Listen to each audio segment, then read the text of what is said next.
शुभ दिन विद्यार्थियों। चिनार public school की हिंदी कक्षा में आप सभी का स्वागत है। हिंदी विषय के अंतर्गत आज हम पाठ 15 राम वनगमन पाठ का अध्ययन करेंगे।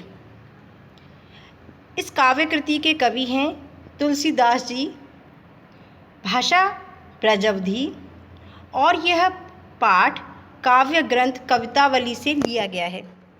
कवितावली की किसने रचना की है? तुलसीदास जी ने।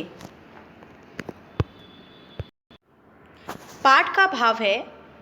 प्रस्तुत छंद तुलसीदास जी के द्वारा रचित कवितावली नामक पुस्तक से लिया गया है। इन पंक्तियों में कवि ने वन मार्ग में जाते समय राम, सीता तथा लक्ष्मण की मानसिक एवं शारीरिक अवस्था तथा गांव की बधुओं के प्रेम, मुग्धता, विस्मय आदि का भावपूर्ण चित्रण है।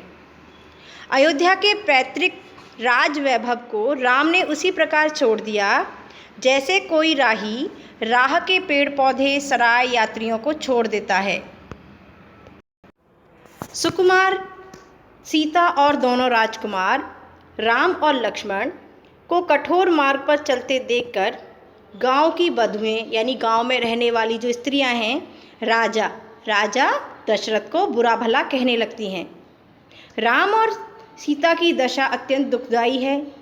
चलते चलते श्री राम जी को पसीना आने लगता है। वे सीता के पैरों में चुभे कांटों को स्वयं निकालने लगते हैं। अयोध्या से निकलते ही सीता की दशा अत्यंत ही व्याकुलता से परिपूर्ण हो जाती है। वे राम से पूछती हैं कि पत्तों की कुटिया कहाँ बनाएंगे, कितनी दूर और चलना है। सीता की ऐसी दशा को देखकर श्री राम की आंखों में आंसू बहने लगते हैं। पाठ का भावार्थ पढ़ते हैं और पाठ को समझते हैं। पहला छंद है। कीर के कागर जो नृपचीर, विभूषण उपम अंगन पाई, औध तजी मगबास की रूख ज्यों, पंथ के साथी ज्यों लोग लुगाई। तो यहाँ पर कीर का अर्थ है तोता। जिस प्रकार तोता अपने पंखों को त्याग देता है, उसी प्रकार श्री राम ने राजसी वस्त्रों का त्याग कर दिया तथा वृक्षों की छाल से बने हुए वस्त्र धारण कर लिए। तो नृपचीर का अर्थ है राजसी वस्त्र। अवध यानी अयोध्या को उसी प्रकार त्याग दिया जिस प्रकार राहगीर रास्ते में पड़ने वाली वनस्पति को त्याग करते हुए अपने पथ की ओर यानी अपने गंतव्य स्थल की ओर आगे बढ़ता जाता है। संग सुबुंध पुनीत प्रिया, मानो धर्म क्रियाधर देह सुहाई। उनके साथ में सुबंधु अच्छा है जो भाई यानी सुबंधु कौन है? लक्ष्मण और पत्नी सीता हैं। ऐसा लगता है मानो श्री राम ने धर्म का पालन करने के लिए ही अपने शरीर को धारण किया है। राजीव लोचन राम चले, तज बाप को राज बटाऊ की नाई। कमल जैसे नेत्रों वाले राम ने अपने पिता का राज्य बटाऊ यानी राहगीर की भांति त्याग दिया। पहले पद में श्री राम की विशेषताओं का वर्णन किया गया है। दूसरा पद है। पुरते निकसी रघुबीर बधु, धर धीर दये मग में डगद्वय। झलकी भर भाल कनी जल की, पुट सूख गए मधुरादर वे।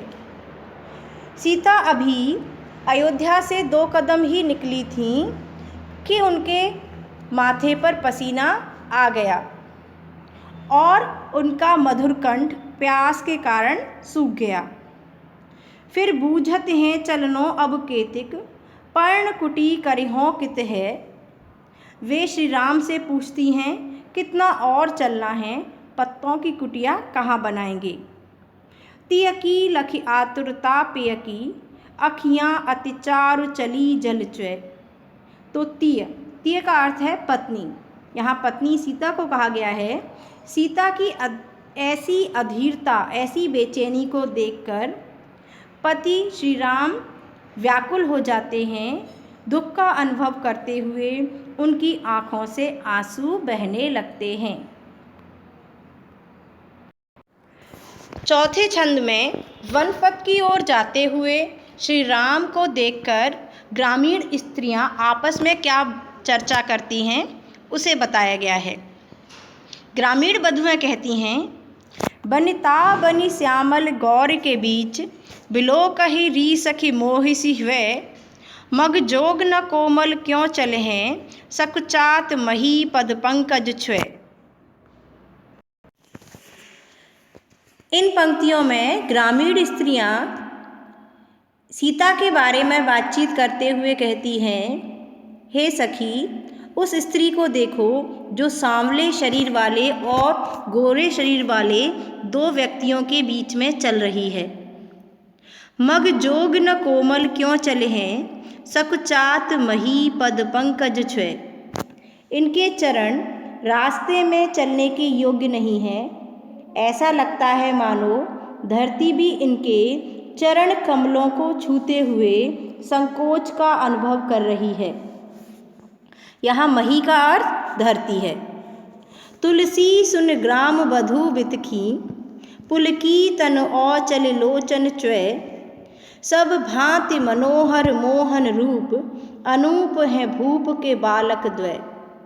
तुलसीदास जी कहते हैं, राम वन गमन की करुण कथा को सुनकर ग्रामीण स्त्रियां अत्यंत चकित होती हैं और श्री राम सीता लक्ष्मण के कष्ट को देखकर उनकी आँखों से आंसू बहने लगते हैं और वे कहती हैं कि सब भांति मनोहर मोहन रूप, यानी कितने सुंदर हैं राजा के ये दो बच्चे और कितने मनोहर हैं। मनोहर यानी मन को हरने वाले, कितने सुंदर और मन को हरने वाले राजा के ये दो बच्चे हैं।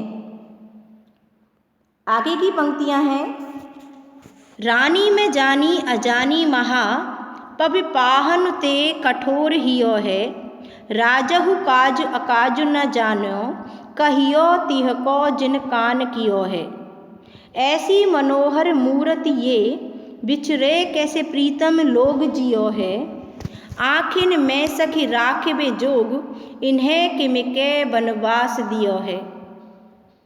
तुलसीदास जी ने इन पंक्तियों में ग्रामीण स्त्रियों के द्वारा राजा दशरथ और रानी कैकई के प्रति कठोर वचन ग्रामीण स्त्रियों को बोलते हुए दर्शाया है। ग्रामीण स्त्रियां राजा दशरथ और कैकई के बारे में कहती हैं कि मैं तो रानी को महाअज्ञानी समझती हूँ, जिसका हृदय पत्थर से भी ज़्यादा कठोर है। राजा ने भी कर्तव्य नहीं जाना, जिसने पत्नी की बातों को सुना तो जिन कान कियो है, अर्थात है कहियो तिय को जिन कान कियो है। इन पंक्तियों का अर्थ है जिसने पत्नी की बातों को सुना और पत्नी की बातों में आकर इतना कठोर निर्णय ले लिया। ऐसी मनोहर मूरत ये, बिछरे कैसे प्रीतम लोग जियो है। हे सखी, कितने सुंदर ये बच्चे हैं, इनसे बिछड़कर इनके परिवारजन कैसे जी पाते होंगे। आँखन में सखी राखबे जोग, इन्हें किमिके बनवास दियो है।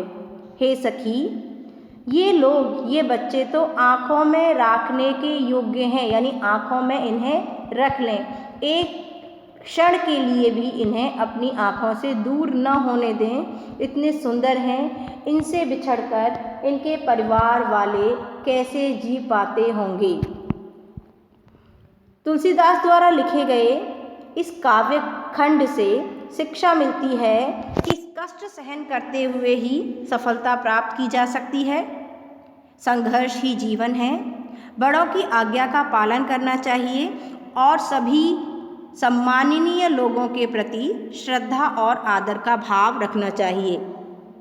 प्रिय विद्यार्थियों, आप सभी इस पाठ को पढ़कर इसका अर्थ आत्मसात करने का प्रयास करेंगे तथा शब्दार्थ को पुस्तिका में सुलेख में लिखेंगे। धन्यवाद।